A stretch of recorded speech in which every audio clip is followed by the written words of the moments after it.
రాజకుమారి రైతు ఒక భిలి జానపద కథ. కన్సారి ఒక శక్తివంతుడైన రాజు కూతురు. ఆమె ఒక రాజకుమార్తె అయినప్పటికీ చిన్నతనం నుండే రైతు కావాలని ఎప్పుడూ కోరుకునేది. ఈ ఆలోచన ఆమె తండ్రికి కోపం తెప్పించింది. ఈ రాజమందిరం వెలుపలి జీవితం ఎంత కష్టంగా ఉంటుందో నీకు అనుభవం కావాలని నేను కోరుకుంటున్నాను. అప్పుడే నువ్వు గ్రహించగలవు అని రాజు కోపంతో అన్నాడు. దీంతో కన్సారి తాను బాల్యం నుండి సేకరించిన విత్తనాలను మూట కట్టుకుని అడవులలో నివసించడానికి వెళ్ళిపోయింది.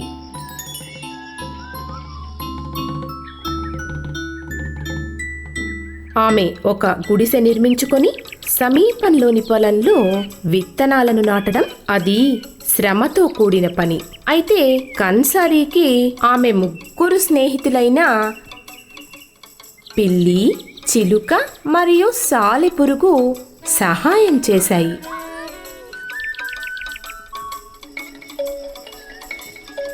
పిల్లి పొలంలోని ఎలుకల బాధను తప్పించింది.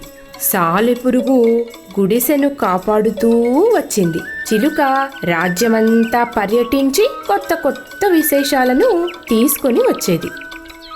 వారందరూ మంచి స్నేహితులై కలిసికట్టుగా ఆనందంగా జీవించసాగారు.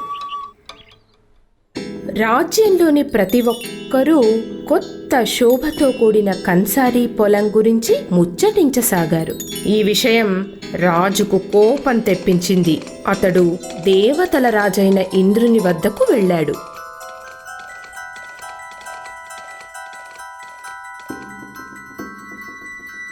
తనకు సహాయం చేయమని ఇంద్రుని అర్థించాడు. తన కుమార్తెకు గుణపాఠం చెప్పాలని అనుకుంటున్నానని అన్నాడు. ఆ విషయం నాకు వదిలేయ్, నేను అనావృష్టి కల్పిస్తాను, అన్ని పంటలు ఎండిపోయి నాశనమవుతాయి అని ఇంద్రుడు అన్నాడు. చిలుక ఈ మాటలు విని వచ్చి కన్సారీకి చెప్పింది. కన్సారీ, ఆమె స్నేహితులు తమ పంటలను తేమతో కూడిన నదీ ప్రాంతానికి తరలించారు. అనావృష్టి వచ్చేసింది. రాజ్యంలోని అన్ని పంటలు ఎండిపోయాయి. అయితే కన్సారీ పంటలు బ్రతికి బయటపడ్డాయి. ఇంద్రుడు దీన్ని చూసి తల బాదుకొన్నాడు. నేను వరదలను పంపుతాను, అవి కన్సారీని అదుపు చేస్తాయి అని ఇంద్రుడు చెప్పాడు. అయితే చిలుక మళ్ళీ ఈ మాటలను వింది. ఈసారి కన్సారీ, ఆమె స్నేహితులు తమ పంటలను ఒక కొండ ఏటువాలులో పండించారు. వరదలు రాగానే రాజ్యంలోని పంటలన్నీ మునిగిపోయాయి. కన్సారీ పంటలు మాత్రమే వరద నుండి తప్పించుకున్నాయి. దీనికి కారణం అదనపు నీరు కొండవాలులో దిగిపోయింది. నేను వందలాది ఎలుకలను పంపిస్తాను అని ఇంద్రుడు నిర్ణయించాడు. అయితే చిలుక ఇంద్రుని పథకాన్ని కన్సారీకి చెప్పేసింది. భలే భలే, నేను నా పిల్లి స్నేహితులను విందుకు పిలుస్తాను అని పిల్లి తన ఆనందం వ్యక్తం చేసే ధ్వనితో చెప్పింది.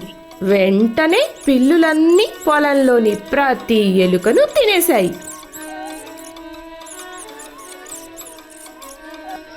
ఇప్పటికి ఇంద్రుడు తన తప్పిదాన్ని తెలుసుకున్నాడు.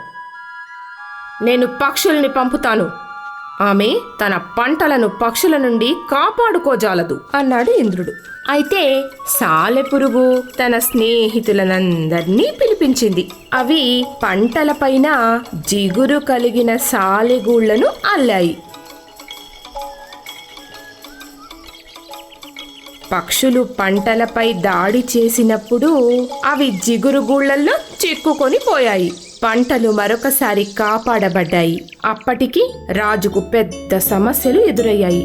అనావృష్టి మరియు వరదలు రాజ్యంలోని అన్ని పంటలను నాశనం చేసేశాయి. ప్రజలు పస్తుండాల్సి వచ్చింది. రాజు సహాయానికై ఇంద్రుని వద్దకు వెళ్ళాడు. నీకు నా సహాయం అవసరం లేదు. నీ కూతురు కన్సారి నీ ప్రజలకు ఆహారం సమకూర్చుతున్నది అని ఇంద్రుడు అన్నాడు. అతడు రాజును అడవులకు తీసుకుని వెళ్ళాడు. అక్కడ కన్సారి మరియు ఆమె స్నేహితులు ప్రతి వ్యక్తికి సంచులలో ఆహార ధాన్యాలు ఇస్తూ ఉండడం అతడు చూశాడు. రాజు సిగ్గుతో తల వంచుకొని తన కూతురు గురించి గర్వపడ్డాడు. కేవలం రాజభవనంలో నివసించడం కంటే విశిష్టమైనవెన్నో ఉన్నాయి. నువ్వు అంగీకరించవా అని ఇంద్రుడు అడిగాడు. రాజు తన కూతురుని క్షమాపణ కోరాడు. రాజభవనానికి తిరిగి రమ్మని ప్రాధేయపడ్డాడు. ఆమె తన తండ్రిని క్షమించింది. కాని రాజభవనానికి తిరిగి పోలేదు. తన పొలం ప్రక్కనే ఉన్న గుడిసెలో ఉంటూ తన స్నేహితులతో ఆనందంగా రోజులు గడపసాగింది. తరువాత కన్సారి రాజకుమారి రైతుగా పిలువబడసాగింది.